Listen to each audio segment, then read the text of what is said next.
So today I want to talk about the water crisis in Africa. So first of all, I just want to start off with this question, and that is, have you ever had to drink dirty water? And I really want you to just think about that and let that sink in. And I'm going to the next slide, which is my thesis, which states as Americans, we tend to take basic necessities such as water for granted, while millions of people around the world, specifically in Africa, I'm going to be in this presentation, I'm going to be talking specifically about Africa. They suffer from a lack of clean water. However, we do have the ability to help make a difference. And my first point is, first of all, we take water for granted. And I'm going to show you some statistics which will prove how much we take water for granted here in the United States. First of all, did you know that the average American uses up to 150 gallons of water a day? To put that into perspective, that's equal to 1,251 pounds. I don't know about you, but that sounds like a lot of water. You may be thinking, what? I don't use that much water. Like, no way. But here are some more numbers that would just prove to you how easy, honestly, it is to use so much water. For example, a full bathtub is about 36 gallons. A single flush of the toilet is 3 gallons, and most people flush about 6 to 8 times per day. Of course, that number could fluctuate, either way. And then here I feel is like it gets most of us is a shower uses 2 gallons a minute. So, I know a lot of people that love to take like 30-minute showers, that's 60 gallons of water in 30 minutes. And how many of you like to just, turn on the water, let it get warm, and then you walk away, for like 5, 10 minutes, In 10 minutes, you've already used up 20 gallons. It's just wasted, like you wasted 20 gallons, which is just insane, just to think about that. That we literally have such easy access to water that we can waste it in little time. And then a washing machine uses 15 gallons of load. And I don't know about you, but my family washes clothes. I don't know how many times, maybe 4, 5, 6 times a week. Um, Again, I'm not really sure. It could be more than that, but that's a lot. You wash clothes about 6 times a week. That's um what like 70. I'm not very good at math, so I don't know, but it's a lot. And then just your basic hygiene, like brushing your teeth, washing your hands, washing your face, etc. That uses about 2.5 gallons. And I just want to reiterate that this is all per day. We use this much water per day. So my next point is Africa's water crisis is unacceptable. Seeing, all these numbers and how much we just honestly waste water every day. It's just the fact that other countries don't even have access to clean water that won't make them sick is just unacceptable on our part. Um, so I just want to talk about the crisis in Africa right now, and that is that they just don't have access to clean water, which is just, we don't really think about things like that. We open the faucet and we have water, we take a shower, we never ever have to think about, oh, is this water clean? Is this water going to make me sick?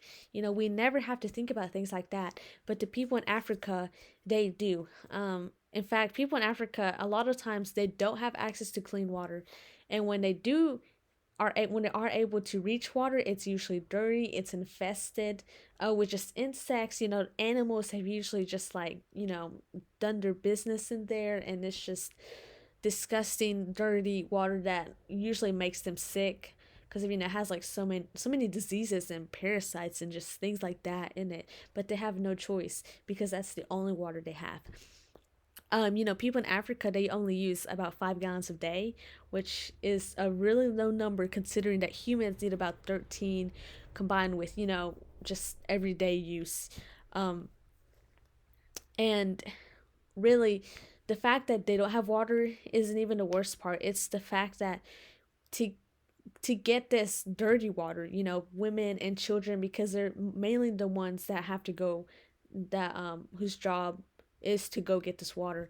They have to walk miles and miles carrying these jerry jugs that, once they're filled with water, weigh about 40 pounds. So they have to walk 10, 20 miles. I mean, some of these people, it's a month-long journey that they have to go carrying this dirty water that weighs about 40 pounds. And I don't know about you, but I don't think I would be able to do that, constantly for my entire life. Like, I would not be able to do that. So, this water, it's dirty and it's unfit for drinking. And the lack of water doesn't just affect, their health. I mean, it does. Like, that's a very, you know, it does affect their health, but it also affects their entire livelihoods, because since kids are also the main ones that have to go retrieve water, a lot of times they can't be in school because it's such a long journey. And also they don't have, since they can't have like daily access to water, this doesn't allow them to grow crops because they can't water it, so their crops die, so they don't have food. So that leads them to hunger and to poverty, in addition to their health, and 1 in 5 children die from lack of drinking water, which is just unacceptable. To think that children are dying every day. Every day they're dying simply because they don't have clean water. Which, it's something that we just take for granted, and so that leads me to my third point, which is we can help. In some capacity, we have the ability to help. And of course, the biggest way we can help is by giving. If we can't give out of our pockets, we can fundraise. You can do all sorts of fundraisers to raise money. You can even just share, just share information with others that might be more financially stable, might be able to help. And I have listed a couple of organizations, and there's many more that are helping to build water wells in countries such as Africa. And these wells are very expensive. They range, all the way up to like $50,000, I do believe. So they are not cheap, and they're desperate need of donations to help continue building these wells. And a couple of organizations that I've listed here are World Serve, the Water Project, and the Zambia Project. And like I said, these are just a couple of the, several organizations that exist in order to help Africa have better access to clean water. So in summary, we have clean water at our disposal. However, that is not the case for everyone, and because we have the ability to help in some capacity, we should. And in conclusion, access to water is access to education, access to work, access above all to the kind of future we want for our own families and all the members of our human family.